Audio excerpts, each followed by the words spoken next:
Hi friends, welcome to my channel Sri Fashion and Beauty. இன்னைக்கு நம்ம டுட்டோரியல்ல button whole stitch வந்துட்டு வேற எந்த மாதிரி பெட்டல்ஸ்ல நம்ம போடலாம் அப்படினு சொல்லிட்டு பார்க்க போறோம். லாஸ்ட் வீடியோல பட்டன் ஹோல் ஸ்டிச் வந்துட்டு லீஃப்ல வந்துட்டு எப்படி போடுறது அப்படினு சொல்லிட்டு காட்டியிருக்கேன். இப்போ இதல வந்துட்டு பீகாக் ஃபெதர் இருக்கு இல்லீங்களா, அதுல வந்துட்டு எப்படி வந்து ஃபில் பண்ணலாம் அப்படினு காட்றேன். ஓகே, இது எப்படி போடுறதுன்னு சொல்லிட்டு பார்க்கலாங்களா? சரி வாங்க, லேட் பண்ணாம நம்ம வீடியோக்குள்ள போயிரலாம்.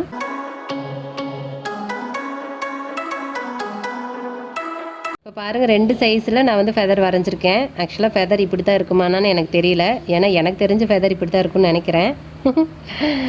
ஓகே ஓகே, இப்போ இதுக்கு வந்துட்டு நான் திலகம் ஷேப்பில் பீடு எடுத்திருக்கேன். ஒன்று வந்து பீடு, ஒன்று வந்து ஸ்டோனு. இது வந்து குந்தன் ஸ்டோனு, இது வந்து பீடு. இது வந்து ஹாஃப் பீடுன்னு சொல்லுவாங்க, இட்லி மொத்தின்னு சொல்லுவாங்க. அடியில் வந்து ஃப்ளாட்டாக இருக்கும், மேலே வந்து இப்படி தூக்கி இருக்கும். இதை வந்து நம்ம ஒட்டிக்கு தான் முடியும், தைக்க முடியாது. ஸோ இது வந்து குந்தன் ஸ்டோன் எடுத்திருக்கேன். இப்போ இதை வந்துட்டு இந்த ரெண்டு டிசைன்லேயும் ஒட்ட போகிறேன். எதுக்காகனா ஃபெதர் வந்துட்டு கீழே இந்த இடத்துல ஒரு ஸ்டோனோ பீடோ ஏதாவது கொடுத்துட்டு அதுக்கப்புறம் நீங்கள் வந்து த்ரெட்டில் வந்துட்டு டிசைன் பண்ணீங்க அப்படின்னா ரொம்ப க்யூட்டாக இருக்கும். ஸோ அதுக்காக தான். அதில் இந்த இடத்துல ஷார்ப்பாக இருக்கிறதுனால இந்த மாதிரி பீடு கொடுத்தா நல்லாயிருக்கும், அழகாக இருக்கும். அதனால் நான் இந்த குட்டி இதுக்கு வந்துட்டு இந்த பீடு கொடுக்குறேன். இந்த பெரிய சைஸ்க்கு வந்துட்டு இந்த குந்தன் ஸ்டோன் வந்து நான் ஒட்ட போகிறேன். இந்த ஒட்டுறதுக்கு க்ளூ வந்து போட்டுக்கலாம் இந்த கார்னரில் கரெக்டாக. ரொம்ப அதிகமும் போட்டுறாதீங்க. இந்த க்ளூ வந்துட்டு நம்ம பீடு வச்சு ஒட்டுறப்போ கொஞ்சம் நகர்ந்து வந்துடும் சைடில், அதனால் முடிஞ்ச அளவுக்கு கம்மியாக போட்டுக்கோங்க. ஸோ அதையும் மீறி வந்துருச்சுன்னா ஒன்றும் பண்ண முடியாது. ஸோ இந்த மாதிரி நீங்கள் ஒரு நீடிலோட பேக் சைடு வச்சுட்டு எடுத்து வச்சிங்கன்னா கரெக்டாக இருக்கும். பாருங்க, இப்படி சும்மா எடுத்திங்கன்னா கீழே விழுகும். கொஞ்சமாக வந்துட்டு அதில் வந்து க்ளூ எடுத்துட்டு அதுக்கப்புறமா வந்து எடுத்திங்கன்னா கரெக்டாக வந்துடும். ஓகே, ஒட்டிட்டேன். இப்போ வந்து இது ஃபுல்லாக காயணும். நீங்கள் காயாமல் வந்து ஸ்டிச்சோ பீடோ ஏதாவது கொடுத்தீங்க அப்படின்னா கண்டிப்பாக இந்த ஸ்டோன் வந்து நகரும், ஊசியில் க்ளூ அப்பிக்கும். ஸோ அதனால் உள்ளே போயிட்டு வரப்போ துணியில் ஒட்டி ஒட்டி வரும். அதனால் இது நல்லா ட்ரை ஆகட்டும். ட்ரை ஆனதுக்கப்புறம் உங்களுக்கு காட்டுறேன். இப்போ பாருங்கள், ட்ரை ஆகிடுச்சு. இது மட்டும்தான் இன்னும் லைட்டாக காயாமல் இருக்குது. ஸோ அதனால் நான் இப்போ இதை போட்டுறேன். இது போட்டு முடிக்கிறதுக்குள்ளே இது இன்னும் கொஞ்சம் ட்ரை ஆயிரும். இப்போ இந்த டிசைன் போடுறதுக்கு நான் வந்து அவுட்லைனில் ஜரியில் வந்துட்டு செயின் ஸ்டிச் கொடுத்துட்டு அதுக்கப்புறம் உள்ள ஃபில் பண்ணுறேன். இதுக்கு வந்துட்டு பீட்ல அவுட்லைன் கொடுத்துட்டு பண்ணுறேன். எப்பவுமே இந்த மாதிரி கார்னர் இருக்கிற இடத்துல இருந்து ஸ்டார்ட் பண்ணுங்க. ஸோ அப்போதான் வந்துட்டு அந்த எட்ஜை வந்து நல்லா கொண்டுட்டு வர முடியும்.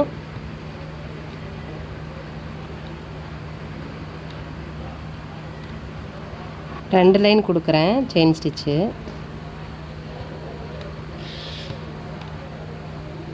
என்னென்னா கொஞ்சம் நல்லா பார்டர் வந்து நல்லா திக்காக தெரியும். ஸோ அதுக்காக இப்போ வந்து அவுட்லைன் கொடுத்து முடிச்சிட்டேன். ரெண்டு லைன் கொடுத்துருக்கேன். இப்போ வந்து ஸ்டார்ட் பண்ணுறதுக்கு நான் சென்டர்லேருந்து ஸ்டார்ட் பண்ணுறேன். நம்ம இப்படியும் ஸ்டார்ட் பண்ணி கொண்டுட்டு போகலாம், இப்படி கொண்டுட்டு போயிட்டு அப்படி இப்படி திருப்பி கொண்டுட்டு வரலாம். பட் எனக்கு வந்துட்டு இந்த சென்டரில் இருந்துட்டு இப்படி கொண்டு வந்தால் தான் எனக்கு வந்து கரெக்டாக வரும். இது வந்துட்டு நமக்கு எப்படி போட வருதோ அந்த மாதிரி நம்ம போட்டுக்கலாம். எதுக்காக இது சின்னதாக வரைஞ்சிருக்கேன் அப்படின்னா, இது வந்துட்டு சிங்கிள் கலரில் போட போகிறேன். ஸோ அதனால் எப்போவுமே வந்து நான் சொல்லியிருக்கேன் 1/2 இன்ச்சுக்கு மேலே அந்த கேப் போகக்கூடாது, போச்சுன்னா வந்து ஸ்டிச் நல்லா இருக்காது அப்படின்ட்டு. ஸோ அதனால இது சின்னதாக வரைஞ்சிருக்கேன். இப்போ நமக்கு வந்து நாட்டு எங்கே விழுகணும் அப்படிங்கிறத பொறுத்து நம்ம வந்து ஸ்டார்ட் பண்ணணும். இப்போ வந்துட்டு இதை சுற்றி நாட்டு விழுகணும் அப்படின்னா நம்ம இங்கே ஸ்டார்ட் பண்ணணும். இல்லை எனக்கு இங்கே நாட்டு வேண்டாம், எனக்கு இங்கே தான் நாட்டு வேணும் அப்படின்னா நம்ம இந்த இடத்துல ஸ்டார்ட் பண்ணணும். பட் எனக்கு வந்துட்டு இந்த இடத்துல தான் நாட்டு வேணும். ஸோ அப்போ என்ன ஆகுனா, இந்த பீடை சுற்றியும் ஒரு லைன் அப்படியே நாட்டு விழுகிறப்போ நல்லாயிருக்கும். ஸோ அதனால் நான் இங்கே ஸ்டார்ட் பண்ணிக்கிறேன். இப்போ ஃபஸ்ட்டு ஸ்டிச் வந்து கொஞ்சம் முன்னாடி குத்திட்டு பேக் ஸ்டிச் போட்டு எடுத்துக்கிட்டேன். அதுக்காக இப்போ இங்கே ஸ்டார்ட் பண்ணுறோம். ஸ்டார்ட் பண்ணுறப்போ கரெக்டாக இந்த ஜரியோட எண்டில் இருந்து ஸ்டார்ட் பண்ணணும். ஸோ குத்திட்டு இப்படி கீழே பார்த்து இழுத்துட்டு இப்போ வந்து குத்துறப்ப என்ன பண்ணோம் அப்படின்னா கொஞ்சம் இந்த பக்கம் தள்ளி, அப்போ தானே நம்ம அடுத்த ஸ்டிச் போட முடியும். இப்போ இப்படியே போட்டிங்க அப்படின்னா அடுத்தது போடுறப்ப ஒன்று மேலேயே ஒன்று வர மாதிரி இருக்கும். ஸோ அதனால் கொஞ்சமாக இந்த பக்கம் தள்ளி லாக் போட்டுக்கணும். அப்புறம் பக்கத்தில் இந்த பக்கம் தள்ளி, அதாவது நீங்கள் இங்கேயும் வந்துட்டு இந்த பீடை ஒட்டியே நீங்கள் வந்து ஸ்டிச் போடணும். அப்போ தான் வந்துட்டு கரெக்டாக அந்த லாக் வந்துட்டு அந்த பீடை ஒட்டியே வரும். நான் வந்து இது வந்து உங்களுக்கு கொஞ்சம் கேப்பு விட்டு விட்டு போட்டு காட்டுறேன். இன்னொன்றில் அடைச்சி போட்டு காட்டுறேன்.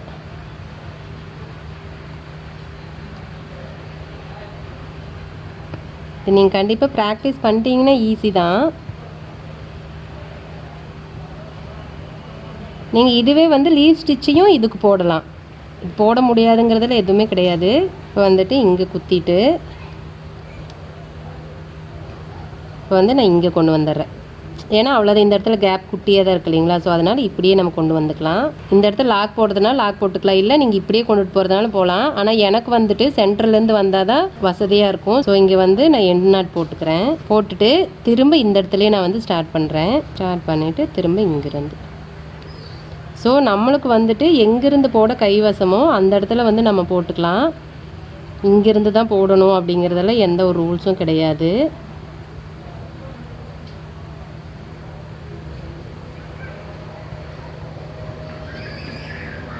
கீழே வரப்போ இப்படி கொஞ்சம் கீழே தள்ளி அந்த லாக் வந்து கொண்டுட்டு வந்துடணும். இப்போ இந்த இடத்துக்காக ஸோ அப்போ தான் வந்துட்டு அந்த கேப் வந்து ஈவனாக வரும். அதுக்காக போட்டுட்டு இப்போ போட்டுட்டு பாருங்கள். இப்போ இந்த இடத்துல கரெக்டாக வந்துருச்சு. பட் ஆனால் இங்கே கேப் இருக்குது. இதுக்கு என்ன பண்ணலாம் அப்படின்னா சும்மா லைட்டாக செயின் ஸ்டிச் நீங்கள் போட்டிங்கன்னா கூட தீர்ந்து போச்சு. முடிச்சுட்டு இந்த இடத்துல 2 நாட் போட்டுக்கலாம். இப்போ பாருங்கள் இந்த ஓரமும் வந்துட்டு நல்லா அடைச்சி வந்துருச்சு. இப்போ பாருங்கள் இது வந்து நான் வந்து கொஞ்சம் கேப் இருக்கிற மாதிரி போட்டிருக்கேன். அதனால் நான் இந்த எண்ட்லேயும் வந்துட்டு இதே மாதிரி விட்டுற போகிறேன். இந்த டிசைன் நம்ம ஃபில் பண்ணலாம். இப்போ இந்த டிசைன் ஃபில் பண்ணுறதுக்கு நம்ம இங்கிருந்து லாங்காக ஸ்டிச் கொண்டு போகக்கூடாது. கண்டிப்பாக அந்த ஸ்டிச் வந்து நல்லா இருக்காது, லூஸாக இருக்கும். இன்னொன்று என்னென்னா இதில் வந்து நான் 2 கலர் கொடுக்க போகிறேன். அதாவது இது வரைக்கும் ஒரு கலரும் இதுக்கு மேலே ஒரு கலரும் கொடுக்க போகிறேன். ஸோ அதுக்கு என்ன பண்ணுறேன்னா 2 பார்ட்டிஷனை பிரிச்சுக்கிறேன் நான் இந்த ஷேப்புக்கு தகுந்த மாதிரி. ஸோ இப்படி வந்து பிரிச்சுக்கிறேன். அப்போ என்ன ஆகுனா இது வரைக்கும் ஒரு கலர் போடுவேன், அதுக்கு மேலே ஒரு கலர் போடுவேன். இப்போ இதுக்கு பாருங்கள் நான் அவுட்லைன் கொடுக்காம ஃபர்ஸ்ட் வந்து ஸ்டிச் போட்டுறேன். அதுக்கப்புறமா நான் அவுட்லைன் கொடுக்குறேன் உங்களுக்கு. அதுக்கு எப்பயும் போல் நான் இங்கே ஸ்டார்ட் பண்ணுறேன். ஸ்டார்ட் பண்ணிவிட்டு இப்போ இந்த இடத்துல இந்த லைனுக்கு மேலே அப்படியே வந்து ஸ்டிச் போட்டு வரலாம். போட்டு கீழே பார்த்து இழுத்து கொண்டு வந்துடணும். இந்த கீழே இழுக்கிறது தாங்க உங்களுக்கு கொஞ்சம் சிரமமாக இருக்கும்.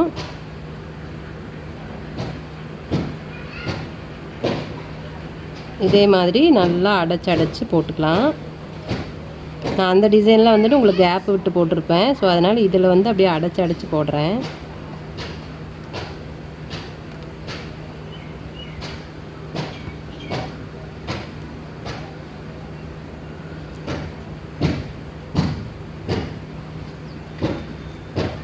அடைச்சி போடுறப்ப கீழே குத்துற லாக்கும் பக்கத்துலேயே போடணும். அப்போ தான் வந்துட்டு கரெக்டாக வந்து ஸ்டிச் வந்து நல்லா அடைச்ச மாதிரி வரும். இல்லைன்னா சைடில் வந்து கேப் விழுகும். பாருங்கள் நான் எவ்வளோ பக்கமாக லாக் போடுறேன்ட்டு. பட் அந்த டிசைன் போடுறப்ப நான் வந்து அவ்வளோ பக்கமாக போட்டிருக்க மாட்டேன்.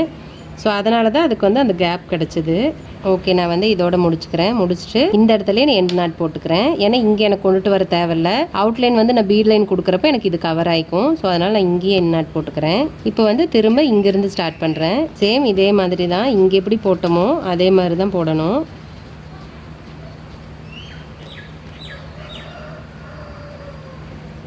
இங்கே வரப்போ இந்த நாட் வந்துட்டு கீழே இந்த சைடு பார்த்த மாதிரி கொண்டுட்டு வரணும்.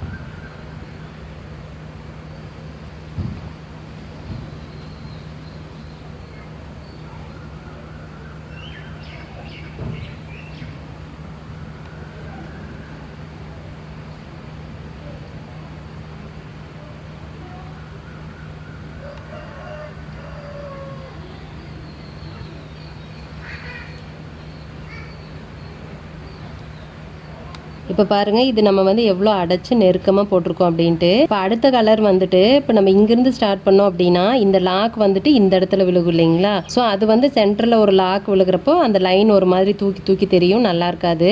நூல் வந்து இதிலிருந்து அப்படியே கண்டினியூஸாக போகிற மாதிரி காட்டணும் அடுத்த கலரு. அப்போ என்ன பண்ணணும்னா நாட் வந்து இங்கே விழுகணும். அப்போ நாட் இங்கே விழுகிறதுக்கு நம்ம என்ன பண்ணணும், இங்கேருந்து ஸ்டார்ட் பண்ணணும். கரெக்டுங்களா. ஸோ அதனால் நம்ம வந்து இங்கேருந்து ஸ்டார்ட் பண்ண போகிறோம். இப்போ இந்த இடத்துல குத்திட்டு நூலை வந்துட்டு கீழே பார்த்து இழுக்கணும். பாருங்கள் இப்படி இந்த மாதிரி. இப்போ இந்த மாதிரி இழுத்தா தானே நம்மளுக்கு வந்து கரெக்டாக வரும். இப்போ என்ன ஆகுனா இந்த இடத்துல மட்டும் கரெக்டாக நாட்டு விழுந்துட்டு இருக்கும். கொஞ்சம் இழுத்துட்டு இங்கே கொண்டு வந்து பக்கத்துலேயே, அதாவது இது வந்து நம்ம ஒட்டி போட போகிறோம். ஸோ அதனால் பக்கத்துலேயே மறுபடியும் குத்திட்டு நூலை வந்து இங்கே பார்த்து இழுத்துக்கணும். அதே சமயம் நீங்கள் இங்கே வந்து குத்துறப்போ ரொம்ப கவனமாக குத்தி இழுக்கணும். ஏன்னா இந்த நூலையும் வந்து டிஸ்டர்ப் பண்ணுறதுக்கு வாய்ப்பு இருக்குது.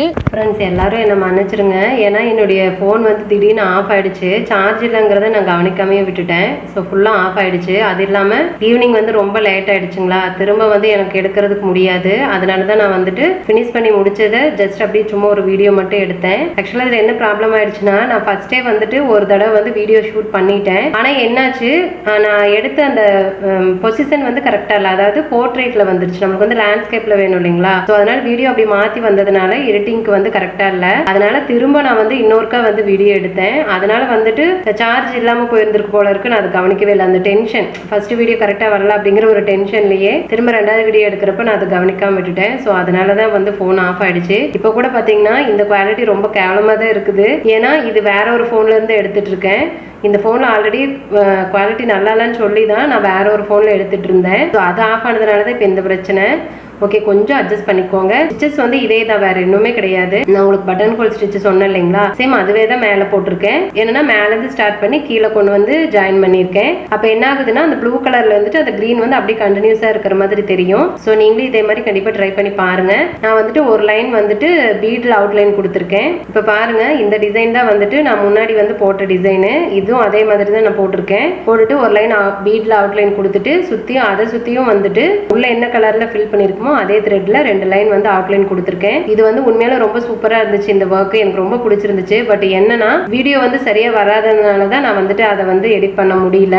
அதனால தான் திரும்ப எடுத்தேன். ஸோ ரொம்ப ரொம்ப ரொம்ப சாரி. இந்த ஒரே ஒரு தடவை என்ன வந்து மன்னிச்சுக்கோங்க. அடுத்த தடவை வந்து நான் இந்த தப்பு நடக்காத பாத்துக்கிறேன். கண்டிப்பா இந்த வீடியோ வந்து உங்களுக்கு யூஸ்ஃபுல்லா இருக்கும்னு நம்புறேன். ஒருவேளை சப்போஸ் உங்களுக்கு வந்து இந்த வீடியோ புரியல, இந்த ஸ்டிச் புரியல அப்படின்னா எனக்கு கமெண்ட் பண்ணுங்க. நான் கண்டிப்பா வந்துட்டு இன்னொரு தடவை உங்களுக்கு வந்து எக்ஸ்பிளைன் பண்றேன். ஏன்னா ஒரே வீடியோவை என்னால திரும்ப திரும்ப எடுக்கவே முடியல. ரொம்ப அப்படியே டென்ஷன் ஆயிடுச்சு எனக்கு. ஸோ அதனாலதான் திரும்ப திரும்ப வந்து நான் வந்து சாரி கேட்டுக்கிறேன். ஓகே, இந்த வீடியோ உங்களுக்கு வந்து யூஸ்ஃபுல்லா இருக்குன்னு நீங்க நினைச்சீங்க அப்படின்னா உங்க ஃப்ரெண்ட்ஸ்க்குலாம் ஷேர் பண்ணுங்க. உங்களோட கமெண்ட்ஸ் எதுவா இருந்தாலும் கமெண்ட் பாக்ஸ்ல தெரிவிங்க.